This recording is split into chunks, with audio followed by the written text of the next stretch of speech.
Welcome to Manhood Race Culture Interactive. Today it is August 5th, 2021, and tonight's topic is going to be Happy Belated Birthday, James Baldwin, how my favorite social critic led me down an uncertain path.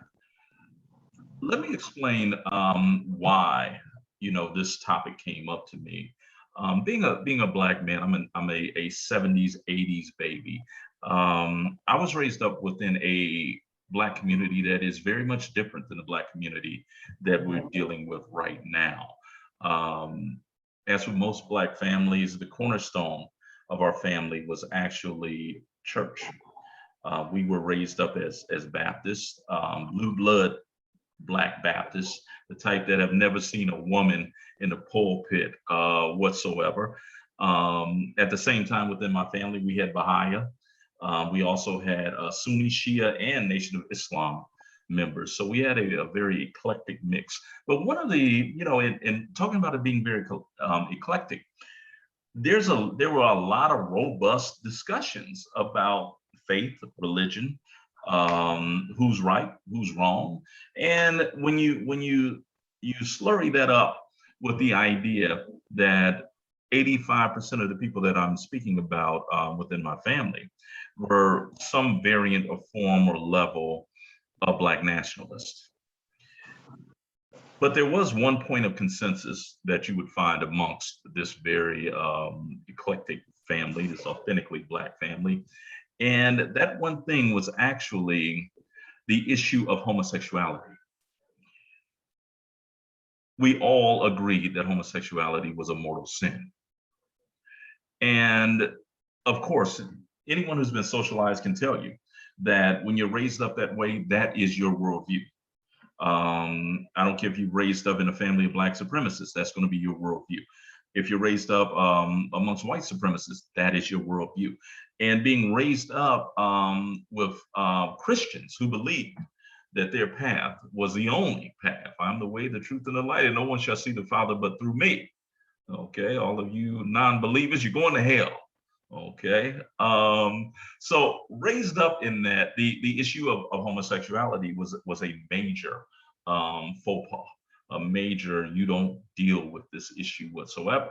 So that's my worldview when I arrived on the campus of the pause Ohio State University. Um, and sitting in an African American studies class, I was introduced to a gentleman by the name of James Baldwin. Now, in talking about being introduced to James Baldwin, the brother is a phenomenal intellectual. For my money, I'm not sure if anyone can stand up to Baldwin, especially if you're talking about racial issues in America. Baldwin, in every way, stands without a rival. However,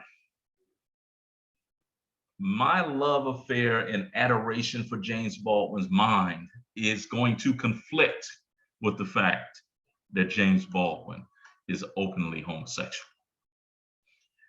It's caused me to have to deal with the issue of, is it possible for me to love Baldwin and to remain mired in the ideas of homosexuality, being gay, being a mortal sin? I thought that we would go ahead and we would start tonight's program by actually looking at Baldwin, some things about Baldwin, especially this is a relatively short appearance that Baldwin's going to have on the Dick Cavett show, and I'll set the context for you. Dick Cavett, who was a precursor to David Letterman and all of those guys that did those night shows, he has invited his college professor. He's going to attest that he was my favorite college professor because he didn't just lecture; he answered questions. Okay, he invites his college professor to basically be slaughtered on national TV. Okay, because he's brought this man to debate, of all people, James Baldwin, on the issue of race. it's going to get ugly. Okay, but I would tell you to kind of pay attention to the audience, and I'm not going to tell you what race the audience is. Just pay attention to when they applaud and what have you. So we'll spend a couple moments right now taking a look at the Dick Cavett Show.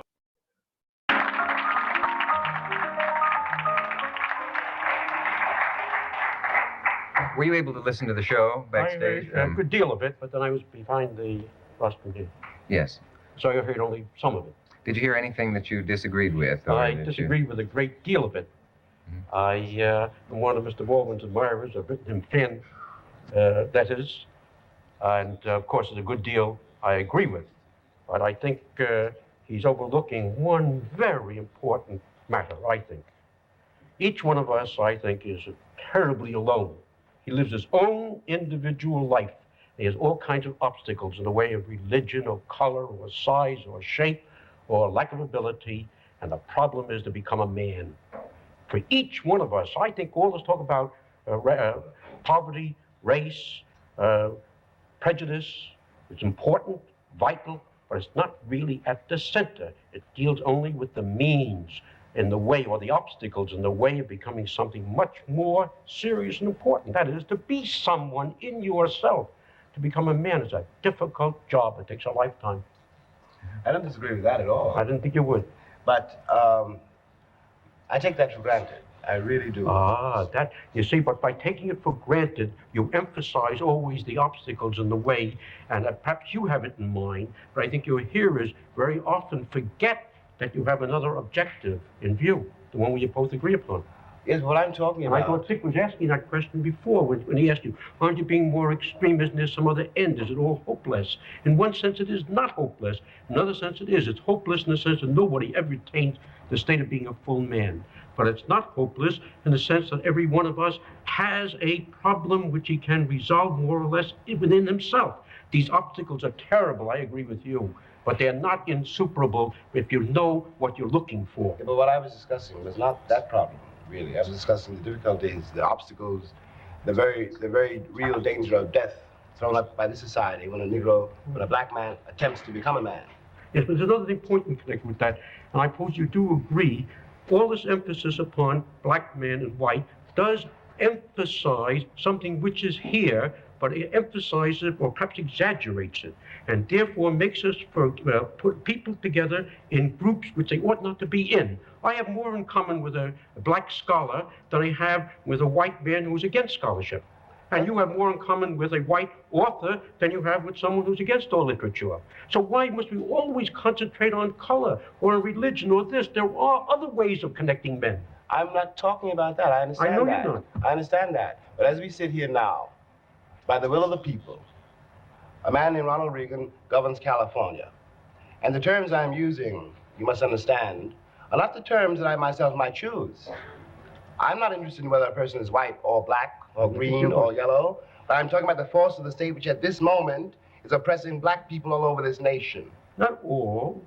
The force of the state which is oppressing every black man in this nation. You write freely, don't you not? Is black getting in your way as being a writer, an author? Yes. It is. Tell us how. I'd like to know how being black gets in the way of your being an author. In the first place, now you put me a little bit on the spot. I don't like to discuss myself or my work. All right, let's not talk about you. Let's talk about some other black author or white author. No, let's not do it that way. I'll tell you what I mean. I'll use myself. Let's go for broke. It is the first difficulty then is to, and you will say this is true for everybody, but I am like you, all right? In the first place, I have to deal with the fact that my history is inaccessible to me. That my history in this country begins with the bill of sale. Your individual history? My name is Baldwin. Yes. It's an old English name. That. My name is Weiss. It was been derived from somebody else. Maybe my great ancestor was white-haired or whatever. I don't know. Yeah, but you have at least the Psalms of David. I don't have them. I don't think I've read them in 10 years. That doesn't matter. Or 20. I couldn't tell you one of them. That doesn't matter. Doesn't it? No, it doesn't. One's got to face this fact. Let us say we're both black, right? We both get here at the same time, right? You come from one tribe, I come from another. You speak one language, I speak another. We cannot talk to each other. We don't know what is happening to us. And we're confronting a white man with a Bible and a gun and a cross. And what you have to do, if you're going to live, is accept this stranger. This book you cannot yet read under the gun. Wait a moment. You asked me a question, I'll do my best to answer it. Yes, but you must give me a chance to say something, yeah, too. But one moment, All right. one moment. I will, I really will. I'm not trying to... Can I do something even more unforgivable? Because due to the mechanics, if we don't pause now, we may not be back for a while. So we will, and then we'll be back. Stay with it.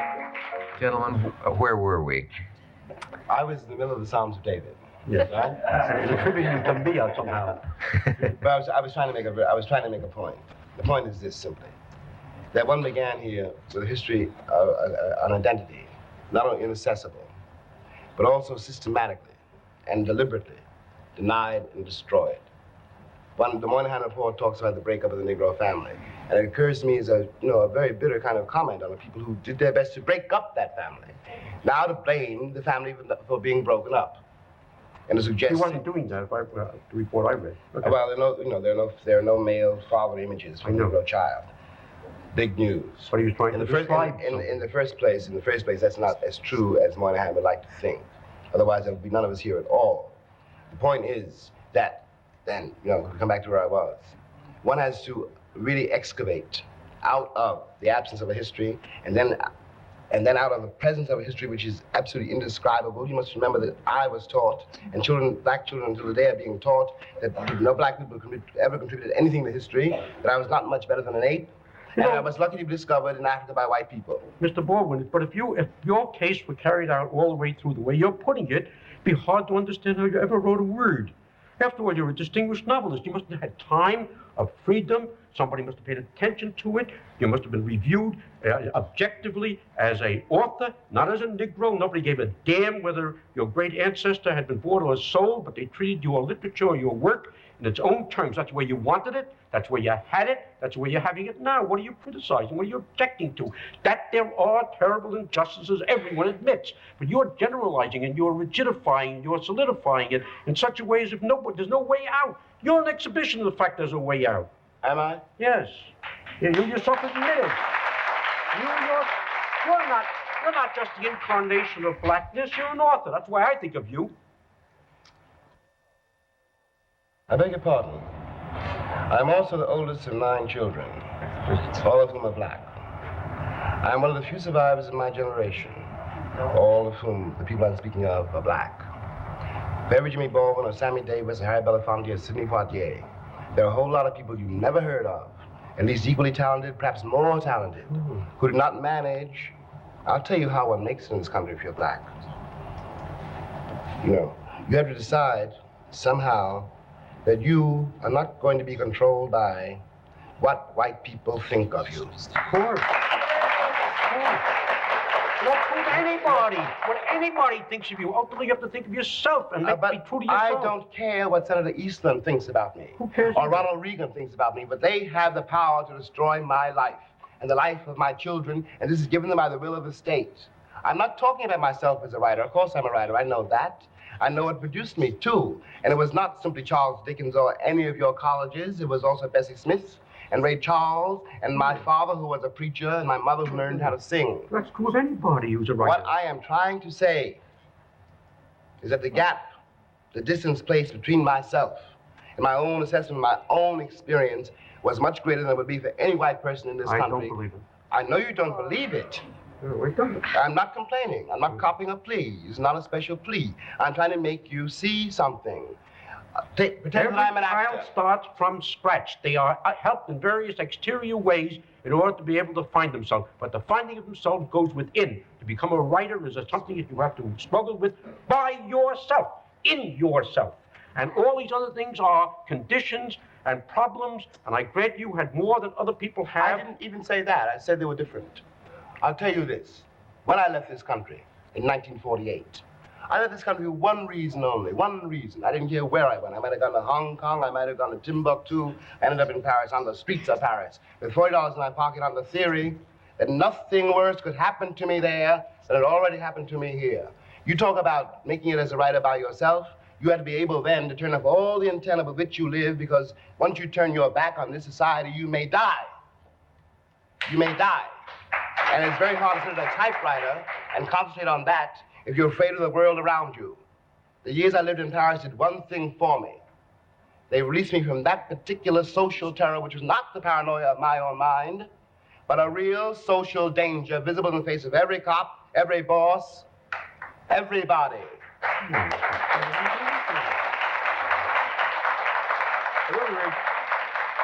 Everybody, no matter who, no matter what his attitude, is bigoted.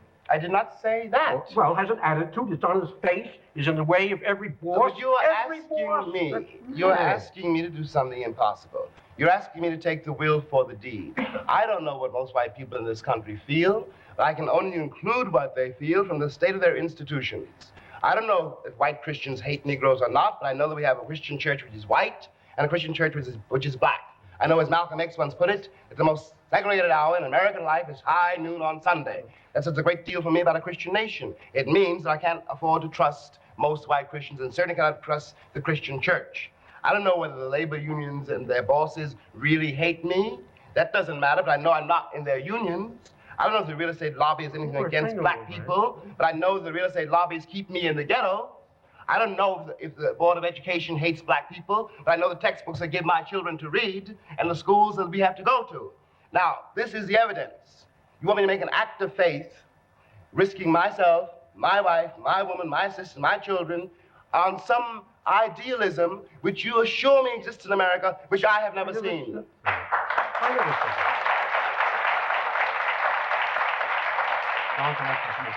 Right. Do you want to take 30 seconds to answer that? Jonathan. All right. We will be back after this message. Okay, I'd like to simply open up the floor. A initial reaction to James Baldwin.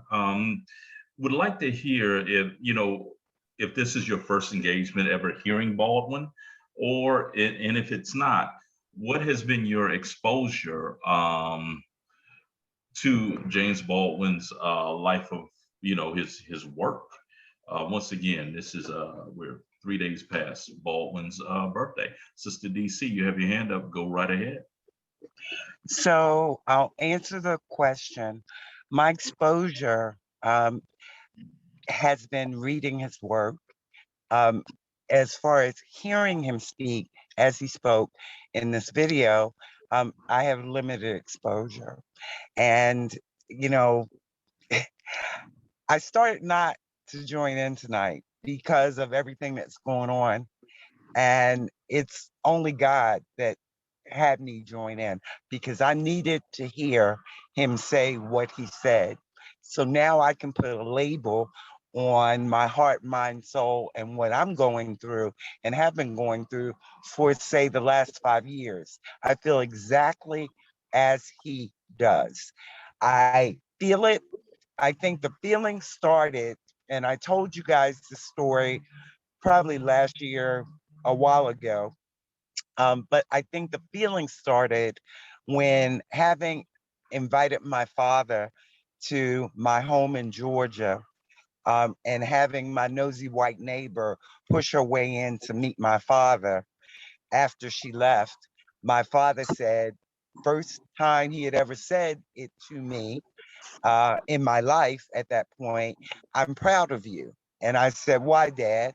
And he says, "Because you got white people that like you," which broke my heart, changed everything, my my my view on my father. And that's when I really started thinking about being a truly African American person who wants to live peacefully, who wants to live in this community, in this country, and benefit from my education and be able to enjoy the same things that everyone else enjoys, no matter what their race is. I think at that point, that's when I started down the path. And I agree with every word that just came out of his mouth. I yield the mic. All right, thank you so much, Sister DC. Brother Mike X, go right ahead, talk about this Harlemite. Wow.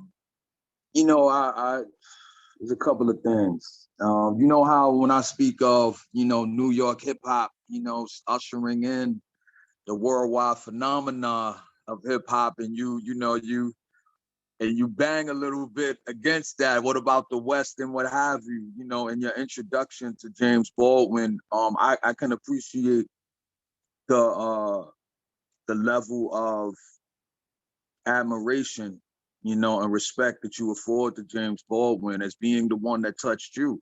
You said, not to get into my guy is better than your guy, but for me, it's Malcolm. And I know James Baldwin had a tremendous level of respect for Malcolm. As a matter of fact, I believe he helped to develop the screenplay for what became the Malcolm X movie. I don't have a whole lot of connection with James Baldwin. I read his book, The Fire Next Time. I know that James Baldwin is buried up here in Ardsley, New York, with Malcolm and Paul Robeson and Dr. Khalid Muhammad and a few others. That was tremendously hard to listen to just now. One of my pet peeves is, I know I'm long-winded. Most people who are scholarly or self-taught or, like myself, a seeker, someone who constantly reads and studies, yeah, we're long-winded. But I believe that there's a lost art of dialogue, and I want to listen to what the other person is saying. And I want to give them as much time as they need to make their point so I can respond to their point. And the way that Cracker kept on cutting him off, man, I was sitting here like, what the, like, oh my God, man, that was very, I think a sister said caucasity, I guess that's like a hybrid of Caucasian and audacity, like, yo, shut the hell up and let the man respond, I think that the brother acquitted himself well, but you could see where he was getting hot under the collar at the end, and I think he held it together, very well, and not get to that point any sooner. Anyway, those were some of my thoughts, man. I definitely respect James Baldwin. His gender choice, I don't really have a whole lot to say about that. Sexuality choice, not gender. I mean, my bad. Sorry. My fault. That was crazy. His sexuality choice. Thank you for the correction, Doc. That's his business, you know. It didn't get in the way of him being a champion, for our people, you know. And I don't know what about sexuality previously to, the 70s, 80s, 90s, and now the so-called new millennium, where we can obviously see that there's a whole agenda where, Black masculinity is, being attacked savagely, Anyway, let me fall back, man. Those are some of my thoughts that I had as I was listening to the brother. Or when I go to see Malcolm, man, I go and stop and see brother James Baldwin. He's definitely one of our champions.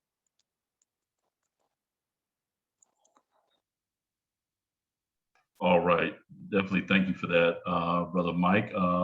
Brother Maurice, and he doesn't stand above Malcolm on my list as well. Okay. So, all right, brother Maurice is on you. Yes, sir, Doc. For me, James Baldwin, I really got affiliated with James Baldwin from YouTube. Just looking for different information to study and come across a few of his clips and was like, oh, wow, this dude is all right. And they made a movie off his life. I forgot what it's called.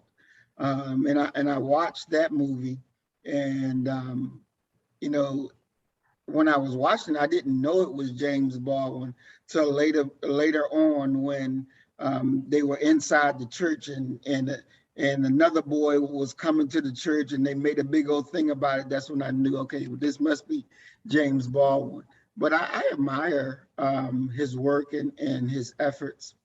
I remember one clip where he was saying something about, well, where can I go? I can't go to the Black Panthers. I can't go to the Nation Islam. So where is it for me to go? Um, and I just think that regardless of his sexual orientation, he definitely was and is a giant, and much can be learned. I enjoy listening to him.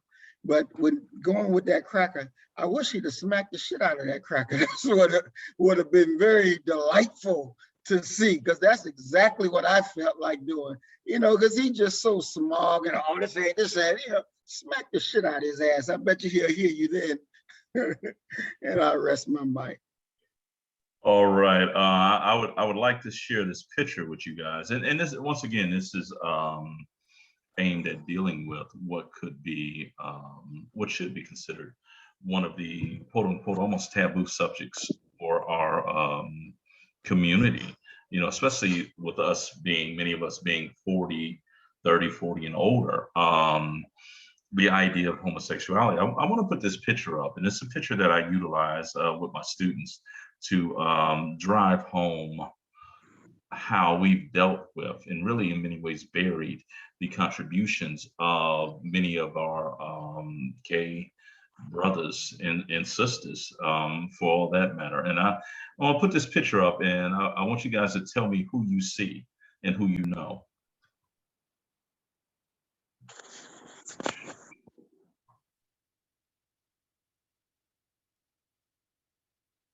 Y'all can feel free to jump in. I see, but I think it's Bernard Rustin. Him. Yeah. Baird Rustin. Beard Rustin. Okay. Yeah, I think that's A. Philip Randolph. I think Yes. Yeah. in the corner. And there is James Baldwin. Yeah. Okay. These are in many ways the only one that, for my money, when I reconstruct the civil rights movement, the only major person that is missing out of this photo as far as the architects of it would be Charles Hamilton Houston. But when you look at what is the commonality between Rustin, Randolph, and Baldwin? They're all gay. They were all gay. Yeah. Randolph was gay? Ace Philip Randolph was gay. Yeah. Wow. Yeah. There's fairies. He was gay. Hold on. Wow. Randolph was gay? Yes. Yes, sir. No, I didn't know that. Yeah, he was. He And was. they managed to advance our liberation anyway. Oh. Isn't that the premise of this conversation? Yeah. Yes. Yeah, kind of. Not really, because Otis just put up his heart thing. No, I can't go on anything. Okay. But it in many ways brings forth what I'm really trying to deal with tonight, and it is quite simply the culture of Black manhood, and how do we deal with, where do we place this idea of sexuality, especially when you consider the the virility and the reputation of the Black man in the bedroom, and to have someone who, from our perspective, goes the exact opposite way of that. What do we deal with that? Just the DC, you have your hand up, and then we'll go to Vernell. Yeah, very quickly. Like you, James, brought up in a home, Christian home, Baptist home, and brought up at a time, I'm like 10 years before you, where homosexuality was a huge taboo in the African-American community. But here's my thing, I've always felt this way. I don't care who sleeps with who, other than the person who is sleeping with me. All right. I don't care what your sexual preference is. You know, that does not define you. That's something you do. That's something that has nothing to do with your mind, your heart, or your soul, in my opinion. I still have the residual impacts of being brought up in the household. So, it's kind of distasteful for me to see public displays of homosexuality. I'm really not into public displays of affection, whether it's homosexual, heterosexual, whatever. Let your business be your business. I don't need to be involved in that aspect of it. So I found out that Baldwin was supposedly homosexual. That did not change how his writings impacted my mind, my growing mind. And, I struggle with, the dialogue of, this person is homosexual. Does that mean that they're this or that or whatever? Because I don't really look at it that way. Again, it's a private, personal lifestyle. It has nothing to do with my connection to you unless I'm sleeping with you. So I yield. As Sister DC, as you were talking, that Black folk usually create everything, and then mainstream society grabs it and exploits it, explodes with it. Were Black folk the first to come up with cancel culture back in the 50s, 60s, when in regards to homosexuality? That's something I would like for us to think about it. Sister Burnett, jump in. Yeah, I think that I'm gonna add some of my favorite writers from the Harlem Renaissance were gay. Langston Hughes, Conte Cullen, Claude McKay, all of them. I have to wait. Whoa! I have to stop you because we can all see each other's faces. Okay. And one of my running jokes that I say to my students where I work at, poetry is big. And whenever I tell them that Langston Hughes was gay, they look like Brother Muhammad just looked. Okay, a look of disbelief, of amazement, and I always goad my male students who are poets. They're like, "What? Hughes?" I said, "He was a poet after all, wasn't he?" And they all just say, "Oh no, go ahead, keep naming the poets of the Harlem Renaissance, so Brother Muhammad can get his roster together and have it accurate." I mean, I say that to start with say, Langston Hughes.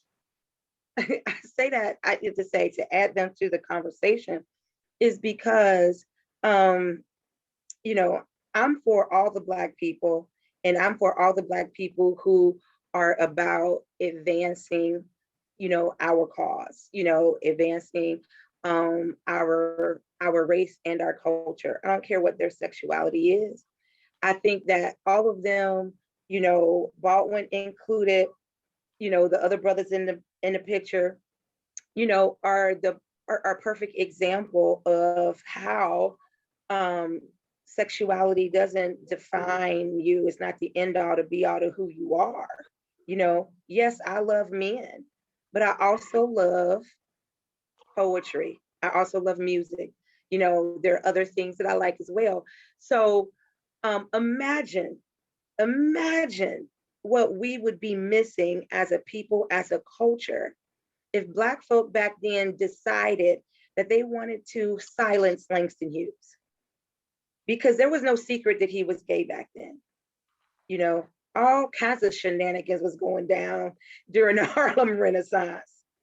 It was no secret that James Baldwin was gay. Imagine what we wouldn't have if Black folks during their lifetimes decided to silence them, to divorce themselves from them because they were gay. There would be so much that we would miss out on, and so to me, it doesn't matter. I don't think it matters. In terms of, masculinity, as I'm not a man, I can't really say, how men should feel, but I have more of a question. Is your masculinity defined or influenced by what another man does? Okay, Vernell. Brother Muhammad had his hand up first, and then we go on to Brother OG. Well, go to your question real quick, Sister Vernell. Definitely not. Our manhood should stand on its own. And this, when it comes to those that were practicing that lifestyle, I remember watching the Martin Luther King movie, and they were I think Rustin was in the kitchen with King, and some of them were talking, well, he gay, so he can't be out front, he gotta be unseen, so it has always been that the homosexual was among us.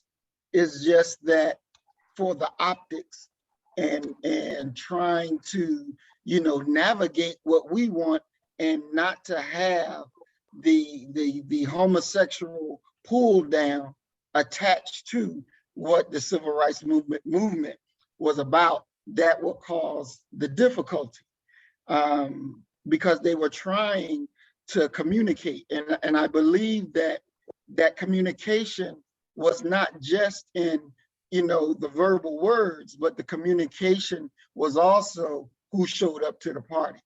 That was also a part of the communication. So they had to make sure that the language was right.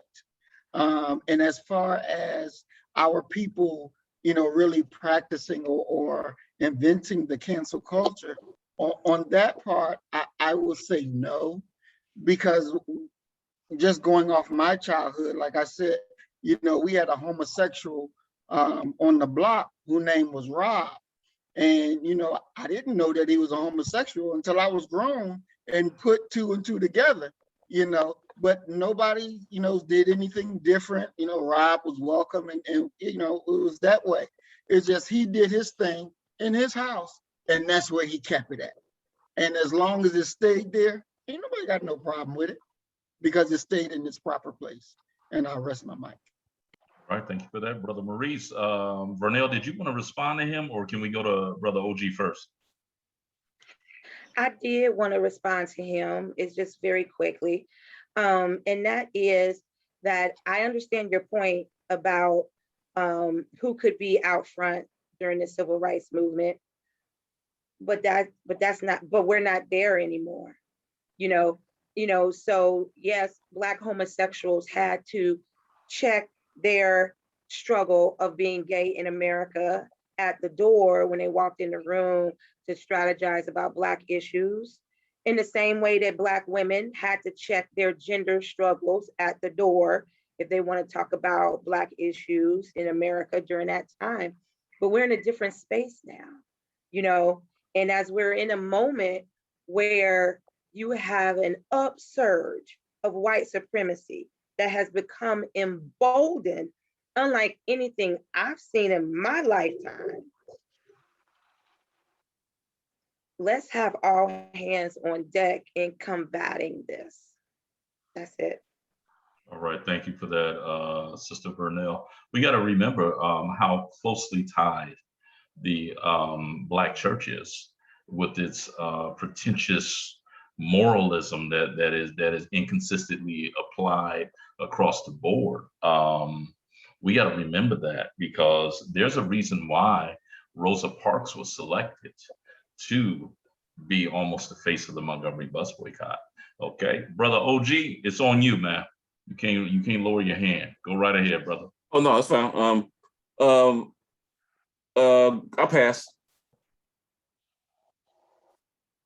Man, we want to hear what you got to say. Go ahead. Go ahead, Brother Mike X. I'll pass.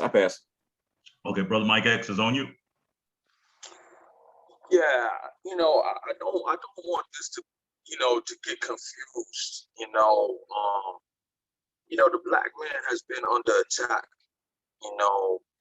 for our whole existence, in this so-called republic, and Brother Mike X, can I interject a question with you? Go When you say the black man, are you talking about the straight black man that's been under attack, or are you talking about an expansive idea of just black males as far as gender? I'm talking specifically about, I guess, the straight black man, or the prototypical black man, as husband, as father, as in his masculinity and his divinity, has been under attack to separate, the black man from the household, or from his wife, from his mate, from his children, from his role, to be all that he can be as a necessary, essential piece,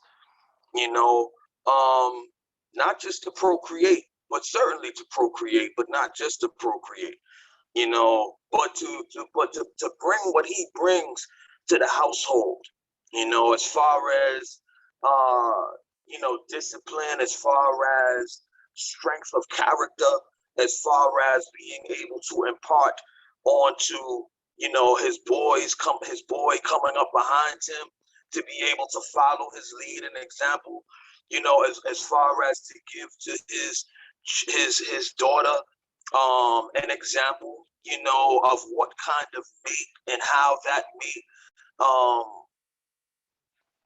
treats her mother, and what kind of mate she should aspire to have, to be able to continue to add on to our progeny. The black man was stripped from being able to do all of that and was used as a sexual stud, only for the purposes of being able to punch out as many babies, potential slaves, as possible. And I feel when I walk through the society as a strong black man, not shucking and driving, not laughing when nothing's funny, not, being, I don't want to be offensive, but by the same token, I don't want to have to feel like I got to tiptoe around this type of discussion either. It's like, I don't have any problem with someone declaring or pursuing their own sexuality. But when it comes to straight black pride, it's almost like, you got to keep that to yourself. And I feel that there are a ton of black men missing in action. There was an article I referenced a couple of weeks ago in the New York Times.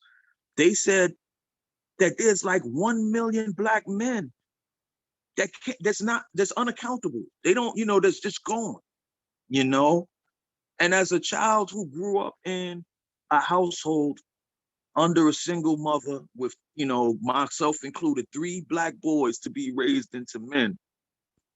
And my mother did a hell of a job, but she wasn't suited, to be able to do that job by herself. And it's time that black men step back into the forefront without, and don't wait for permission to do so, and rejoin the family and reconnect to these beautiful sisters, man, who have been out there on the front line, trying to hold things down. Our communities have been imbalanced for the longest time because the black man has been missing. And I'll just leave it at that. All right, now I'm gonna take it that you're saying the straight black man has been missing. I'm particularly talking about the straight black man. Yes, I feel like, yeah. And standing up for that should not be looked upon as an affront, to a so-called, homosexual black man. All right, thank you for that. Brother Otis, this one came back to you. Step on. No, I forgot what I said earlier. What I was gonna say earlier, but I just keep going on. I just say right now, like James Baldwin said in that little clip, it's obvious the black man was around because he wouldn't be here if he wasn't there. So the notion that Moynihan said that in the report is not really true. I think right now, I feel bad looking back on those time period for women and for gay Black folks, because they had to have so much. I mean, and they did it for the movement's sake. And so to answer your question, no, Black culture is not the original cancel culture. White culture or white supremacy is original cancel culture. You cancel the humanity of Black people. You cancel the humanity of women. You cancel the humanity of anybody in the alphabet mafia. So whether you gay, binary, or queer, I mean, all that's canceled under white supremacy because you can't produce white males. And right now, I think that's why I wish a lot of our Black freedom struggle would evolve to include redefining or deconstructing what manhood is, because it's not benefiting us. I mean, we keep producing capitalistic babies in various forms. I mean, whether they polluting and just abusing women or abusing each other. It has our patriarchal system has an effect on our classism. I mean, and whatnot. I mean, how do you define value? I mean, some of these folks that are married and have families look down on folks who are not married. That's just that continue to be a notion no matter how they succeed. Women are pretty much defined by whether they have a man or not. It's only now that they're coming out of that or challenging that to any widespread degree, that notion of it. And it's still not gaining a lot of favor. I mean, why is it that no matter how free the Black man gets, he kind of wants to do the same thing to the Black woman that the white man done to the white woman? You want to keep them. You don't want them to have the same success. If they do, you look at scornfully, or they're challenging your manhood. You can't let the gays get out front because they're challenging your manhood too. Then what is about your manhood that's so threatening to every challenge? Maybe it needs to evolve. Are you? All right, thank you for that, Brother Otis. Brother Omar, you up?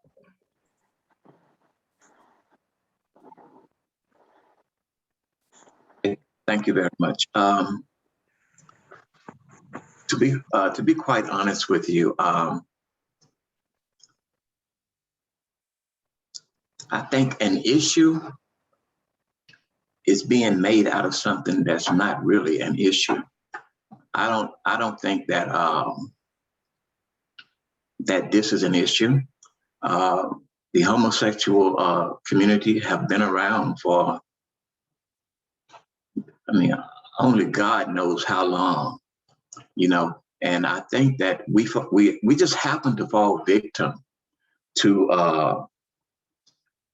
a propaganda machine that is designed to separate us. You know, like as I grew up, I didn't know anything about homosexuality. I was raised up on a farm, you know, and it was after I graduated high school and moved away from the farm that I actually ran into people of the homosexual persuasion. And now, and we would go out, we would play basketball. Everybody would play basketball. There was homosexuals out there playing basketball, et cetera, et cetera, et cetera, you know, and it wasn't an issue, you know. I just think that there is an element that wants to separate, and what they do is through that separation, they weakens us, you know. I have a son that is a homosexual. You know, he came out to my wife first, and then my wife came to me and she told me, said, "You better not say nothing," you know. And you know, and what I did was my son and I, we sat down and we had a conversation, you know, and I said to my son this, I said, "Look, whatever you choose to do with your life, you're the one that have to live it. You know, I'm not going to love you any less because of your bedroom practices." You know, I say now, there is only one thing or one question I have for you. I said, because a person is attracted, a man is attracted to another man, and they conduct certain activities within the bedroom. I said, what does that have to do with a man trying to portray himself as a female, walking around, twitching, and all of that? You know, that to me, there's a separation there. There is no, I mean, is that now, if that wasn't, it wasn't propagandized, and if it wasn't a situation where it was made such a big thing, would we have this issue? We don't control the media, you know, so we have to ask ourselves, you know, I mean, when are we going to stop letting these people play with our lives? You know, that is really what's happening. And I think that if we deal with homosexuality, feminism, etc., these are really white issues. These are not black issues. I mean, sure, there was situation. You had a few black guys that would literally go out and attack a person that claimed to be a homosexual. Okay, but that wasn't a normal thing within the black community. You know, I don't have a problem. Look, I don't advertise particular details that happens between me and my mate or my wife within the bedroom. I don't want to hear nobody else's.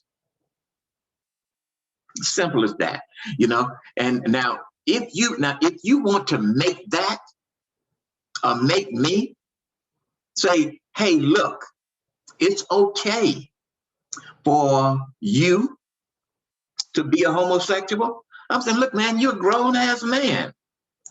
You're a grown-ass woman. You could do whatever it is that you want to do. Now, where I would have an issue, and the place that I have an issue is that they taking this crap and teaching it to sixth graders, to first graders, to third graders. I have an issue with that, you know. Now, I don't just have an issue with them teaching homosexuality, gender issues to those people. I have an issue with heterosexuals doing it as well, you know. So I refuse to allow anyone to take me and put me in a freaking matchbox. That because I don't want this taught to the children, that I'm homophobic. Not homophobic. I have an issue with people forcing that stuff on our children. What on earth do a child, 5, 6 year old, know about cotton picking gender identity when they don't even know anything about sexual identity? We, as men and women, should have an issue with that.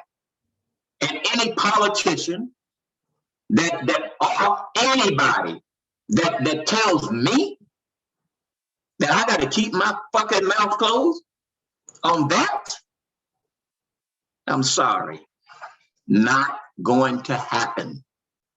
Because I'm not going against what you want to do with your personal life. I'm going against what you want to instill into the hearts and mind of the babies. They can't sit down and watch a cartoon without this stuff entering into their world. No grown human being should be okay with that.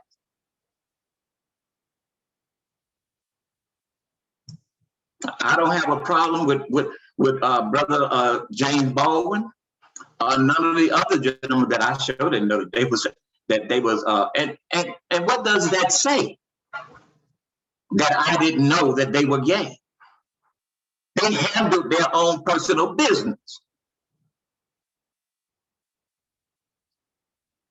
It might have been because it wasn't okay to come out and do that then. But still, they handled their own personal business. And we should insist that that the people who are under that persuasion handle their own personal business and leave us the fuck alone. I yield. All right, thank you for that, Brother Omar. Sister DC, you're next, and then Vernell, looks like you'll have the last comment.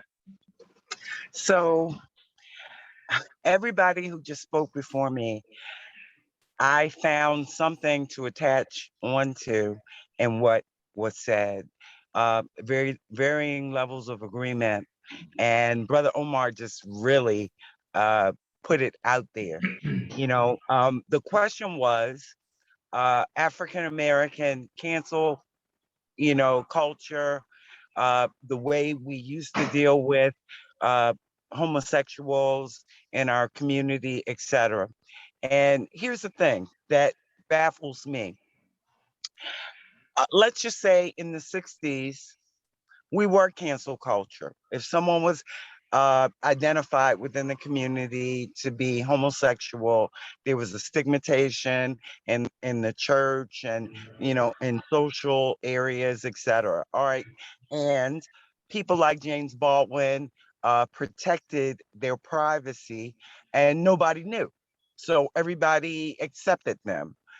But what has changed over decades and where we are now is with the gay movement, it has become a thing now to assert yourself as being gay, homosexual, etc. with this meism movement. And that, to a certain degree, in my opinion, was done to garner protection, federal protection, law protection, protection in employment, and to, attach themselves to what used to be the underdog. And now you can't come against me because I'm outwardly gay.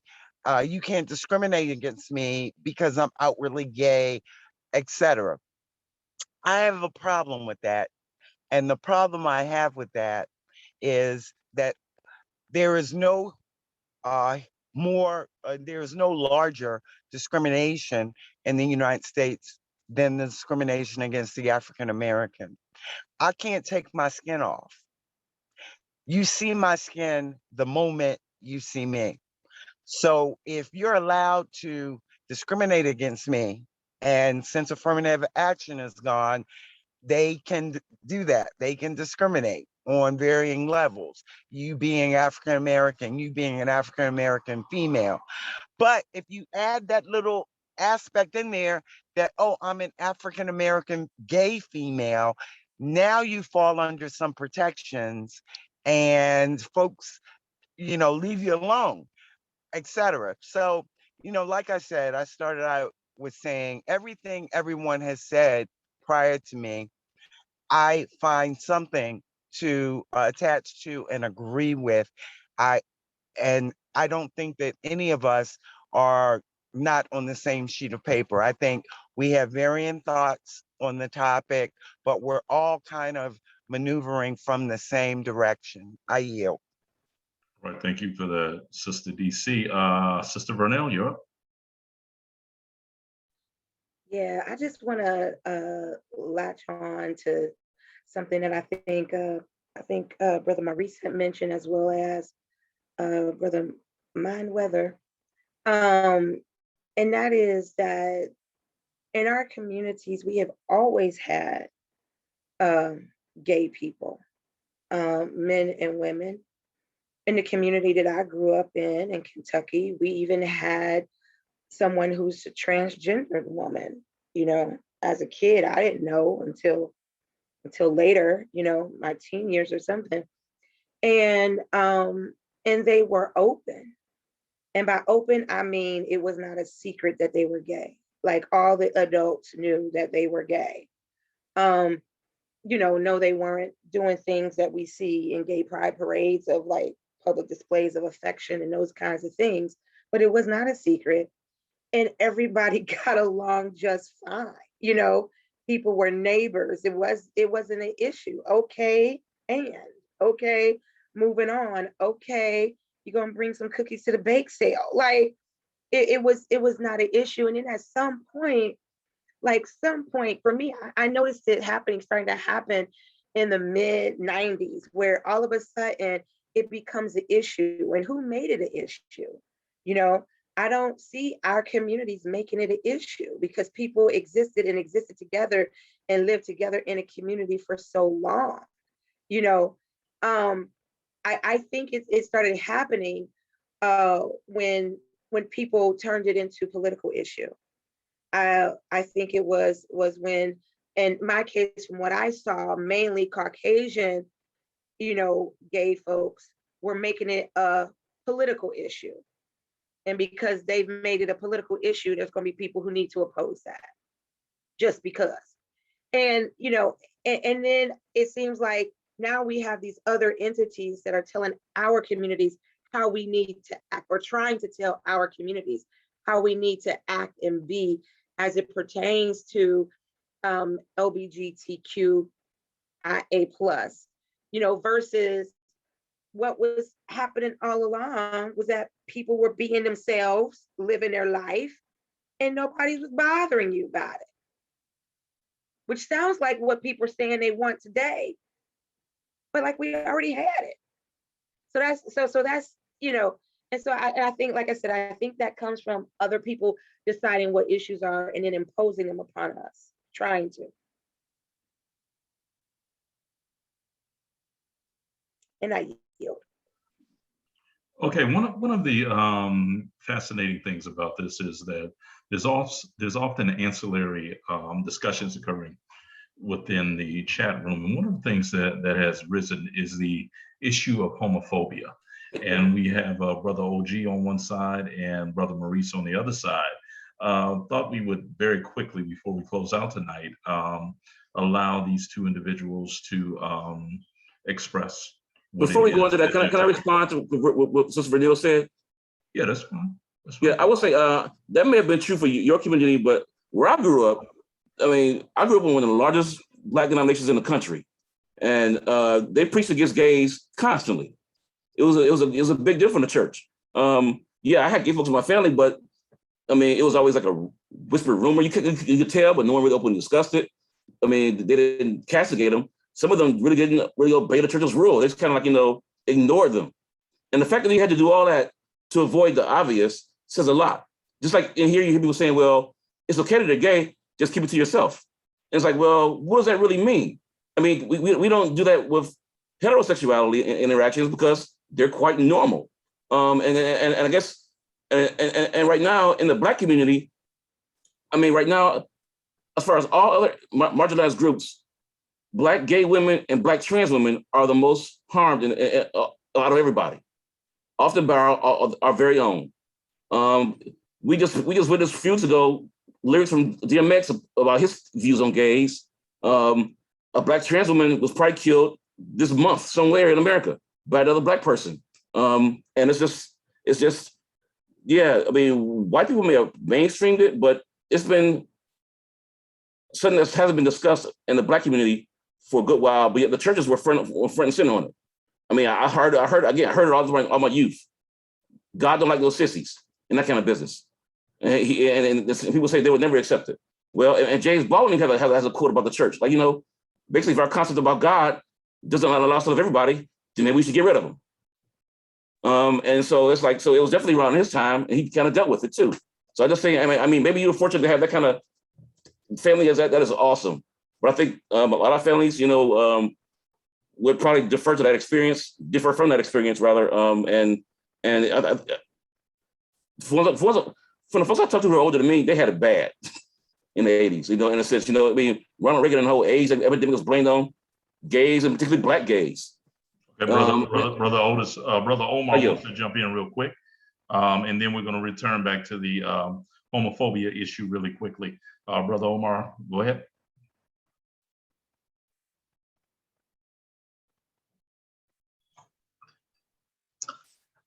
I just wanted to push back on this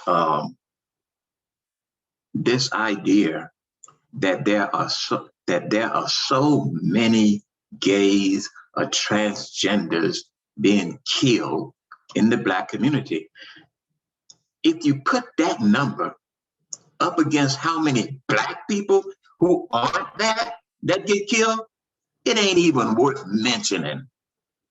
That is just a propaganda tool that has been used and we buy. My question is this: how many were killed?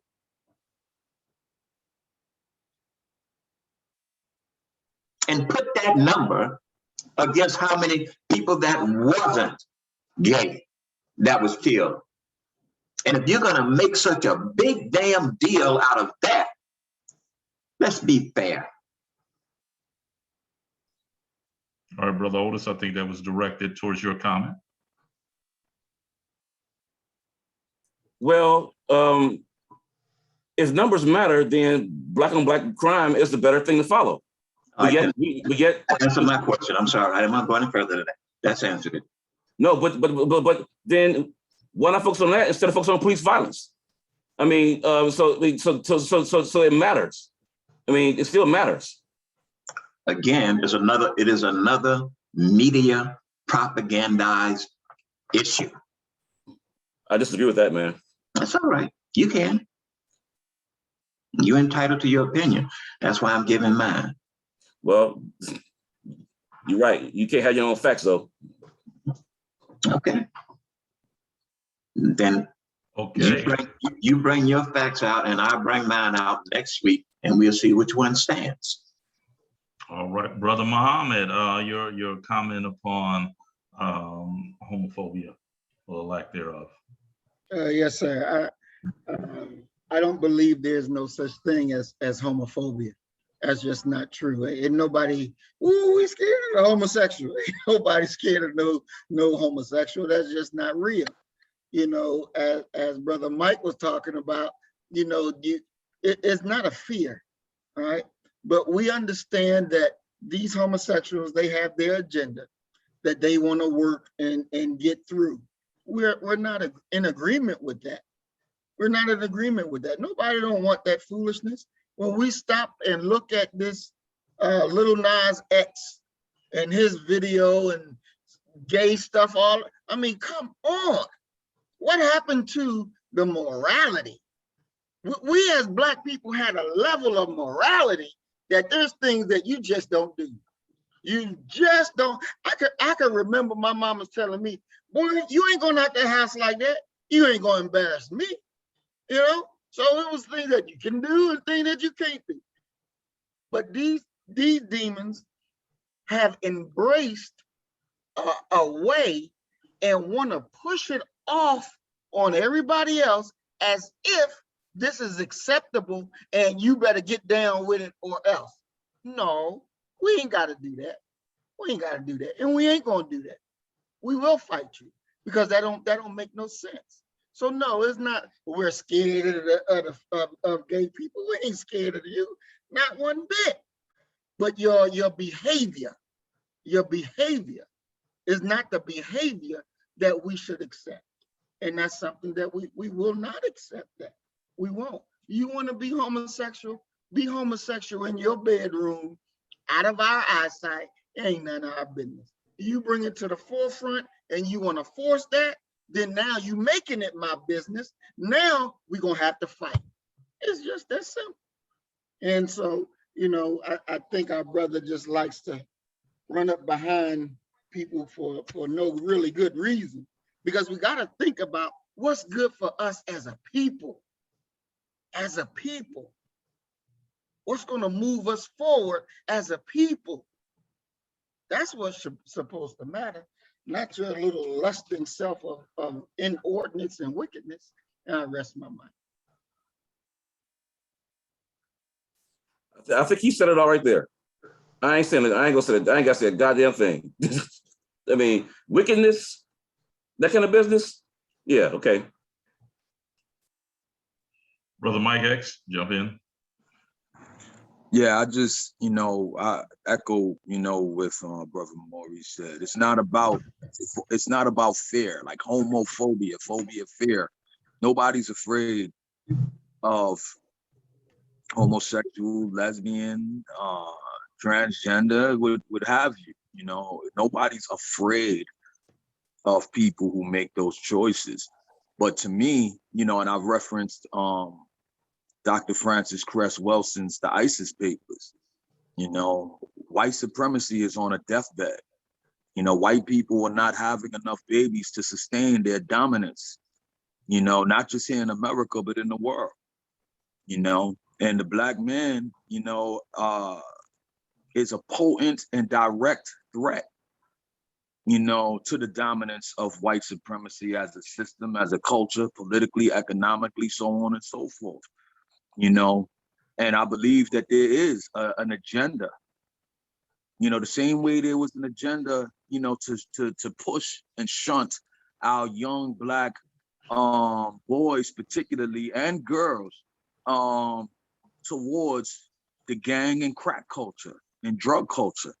Is the same way there's an agenda afoot here in 2021 to shunt and push, particularly our Black boys and girls towards, what could be termed gay and lesbian homosexual culture, So I'm against that agenda, that political, economic, social agenda to knock us off our natural course, so to speak, so that white people and white culture as a political economic system, can, on its deathbed, try to continue to maintain its dominance. So I'm against the system.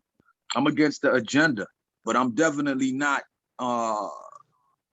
like I said, it's someone else's, it's the individual's personal choice. But then again, and I might sound like a conspiracy theorist, depending upon who you listen to, there has definitely been chemical and other, sonic attacks to try to screw up someone's natural development, to move them towards choosing, homosexuality. What the fuck are you talking about, man?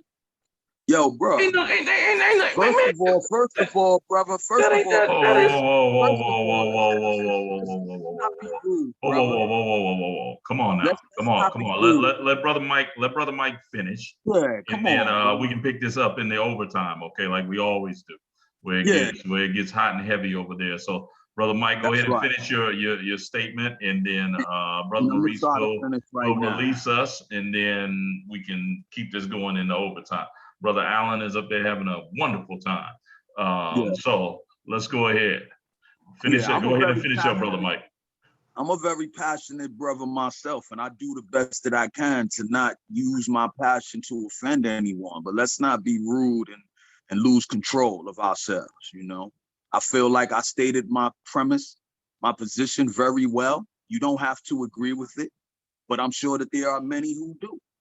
You know what I mean? So, you continue to fight to try to wake us up and to try to position us to where we can do the best that we can from your particular, point of view, and I'll do the same over here, and there's no love lost or lack of respect for you, but let's be careful. And with that, I'll fall back. All right, let me thank you all for showing up tonight. It's truly appreciated because as Jay-Z put in reasonable doubt, you could be anywhere tonight, but you chose to come here with us, and it is definitely appreciated. I do not take any of it for granted. So we're going to close out right now, and Brother Maurice Muhammad, would you please step forth and close us out in the way that only you can close us out? Yes, sir. Thank you, Doc. As we always say, you kill the nigga in you, I'm gonna kill the nigga in me, and our God will reign supreme. We are Black first, today, tomorrow, and forever. Love you, family. Peace and blessings. Assalamu alaikum. Shalom. Peace. Love you all. Love you all.